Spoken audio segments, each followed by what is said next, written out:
ಗಂಡ ತುಂಬ ದಪ್ಪ ಇದ್ದಾನೆ ಎಂಬ ಕಾರಣಕ್ಕೆ ಬೇರೆ ಅಫೇರ್ ಮಾಡಿಕೊಂಡ ಗೃಹಿಣಿ. ಇವಳು ಸೋನಿಯಾ ಅಂತ.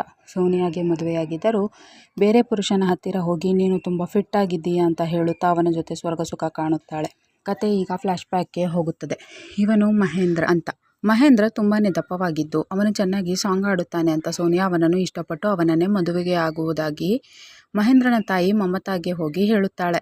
ಆವಾಗ ಮಮತಾ, ನಿನ್ನ ತಂದೆ ತಾಯಿ ಬರಲು ಹೇಳು ಅಂತ ಹೇಳುತ್ತಾಳೆ. ಆವಾಗ ಸೋನಿಯಾ, ಅವರಿಗೆ ಡೈವೋರ್ಸ್ ಆಗಿದೆ, ಹಾಗಾಗಿ ನನ್ನ ಡಿಸಿಷನ್ ನಾನೇ ತೆಗೆದುಕೊಳ್ಳುತ್ತೇನೆ ಅಂತ ಹೇಳುತ್ತಾಳೆ. ಆವಾಗ ಮಮತಾ, ನಿನಗೆ ಇವಳು ಇಷ್ಟನಾ ಅಂತ ಮಹೇಂದ್ರನನ್ನು ಕೇಳುತ್ತಾಳೆ. ಆವಾಗ ಮಹೇಂದ್ರ ಹೌದು ಅಂತ ಹೇಳಿದರೆ 1 ವಾರದಲ್ಲಿ ಅವರಿಬ್ಬರ ಮದುವೆಯಾಗುತ್ತದೆ.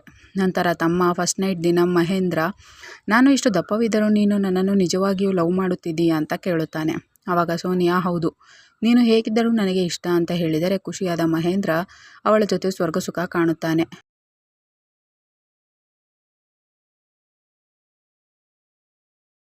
ಆಮೇಲೆ 1 ವಾರಗಳ ನಂತರ ಸೋನಿಯಾಳ ಫ್ರೆಂಡ್ ಅನನ್ಯ ಮನೆಗೆ ಬಂದರೆ ಸೋನಿಯಾ ಮಹೇಂದ್ರನನ್ನು ಅವಳಿಗೆ ಪರಿಚಯ ಮಾಡಿಸುತ್ತಾಳೆ.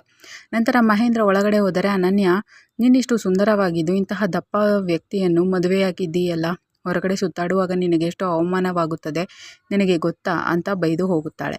ಆವಾಗ ಕೋಪಗೊಂಡ ಸೋನಿಯಾ, ಇನ್ಮೇಲೆ ನೀನು ಊಟದ ಮೇಲೆ ಕಂಟ್ರೋಲ್ ಮಾಡಿಕೊಳ್ಳಬೇಕು ಅಂತ ಮಹೇಂದ್ರನ ಮೇಲೆ ಕೂಗಾಡುತ್ತಾಳೆ.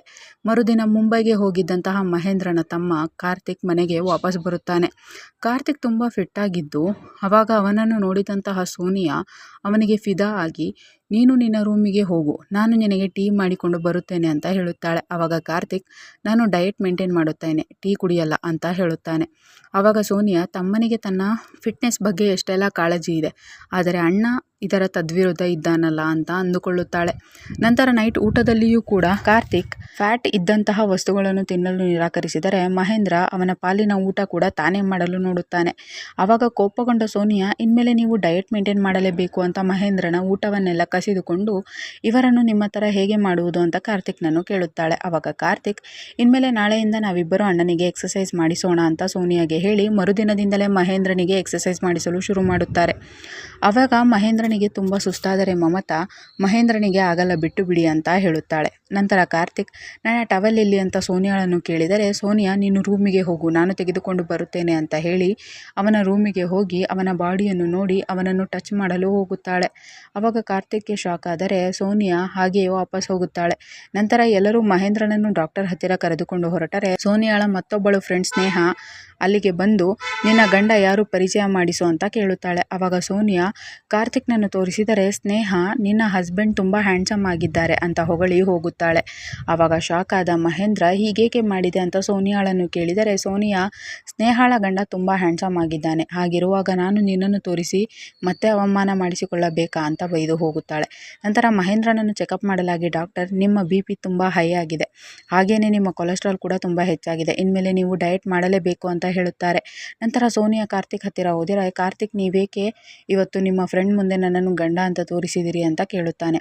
ಆವಾಗ ಸೋನಿಯಾ, ಮಹೇಂದ್ರನಿಂದಾಗಿ ನಾನು ನನ್ನ ಲೈಫ್ ಹಾಳು ಮಾಡಿಕೊಳ್ಳಲಾರೆ ಅಂತ ಹೇಳುತ್ತಾ ಕಾರ್ತಿಕ್ನನ್ನು ತಬ್ಬಿಕೊಂಡರೆ ಖುಷಿಯಾದ ಕಾರ್ತಿಕ್ ಅವಳ ಜೊತೆ ಸ್ವರ್ಗ ಸುಖ ಕಾಣುತ್ತಾನೆ.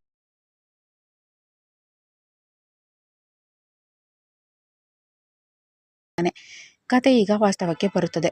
ಮರುದಿನ ಸೋನಿಯಾ ಮಹೇಂದ್ರನ ಮೆಡಿಕಲ್ ರಿಪೋರ್ಟ್ಸ್ ನೋಡಿ, ನೀನು ಇನ್ಮೇಲೆ ಡಯಟ್ ಮಾಡಲೇಬೇಕು, ಇಲ್ಲದೆ ಹೋದರೆ ನಾನು ವಿಧವೆಯಾಗುತ್ತೇನೆ ಅಂತ ಬೈದು ಹೋದರೆ ಮಮತಾ ಮಹೇಂದ್ರನಿಗೆ ಸಮಾಧಾನ ಮಾಡುತ್ತಾಳೆ.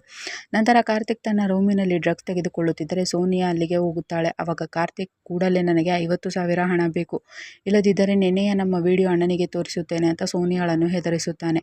ಆವಾಗ ಶಾಕ್ ಆದ ಸೋನಿಯಾ, ನಾನು ನಿನ್ನನ್ನು ಏನೋ ಅಂದುಕೊಂಡಿದ್ದೆ, ಈ ಕೆಟ್ಟ ಚಟಕ್ಕಾಗಿ ನನ್ನ ಪ್ರೈವೇಟ್ ವಿಡಿಯೋ ಮಾಡಿದ್ದೀಯಲ್ಲ, ನಾನು ನಿನ್ನನ್ನು ಸುಮ್ಮನೆ ಬಿಡಲ್ಲ ಅಂತ ಹೆದರಿಸಿ ಹೋಗುತ್ತಾಳೆ. ನಂತರ ಕಾರ್ತಿಕ್ನ ಕೊಲೆಯಾದರೆ ಪೊಲೀಸರು ಅಲ್ಲಿಗೆ ಬಂದು ತನಿಖೆ ಮಾಡಿದಾಗ ಅಲ್ಲಿ ಸಾಕಷ್ಟು ಡ್ರಗ್ಸ್ ಇದ್ದು ಕಾರ್ತಿಕ್ ಡ್ರಗ್ಸ್ನ ಓವರ್ ಡೋಸ್ನಿಂದ ಸತ್ತಿದ್ದಾನೆ ಅಂತ ವಾಪಸ್ ಹೋಗುತ್ತಾರೆ.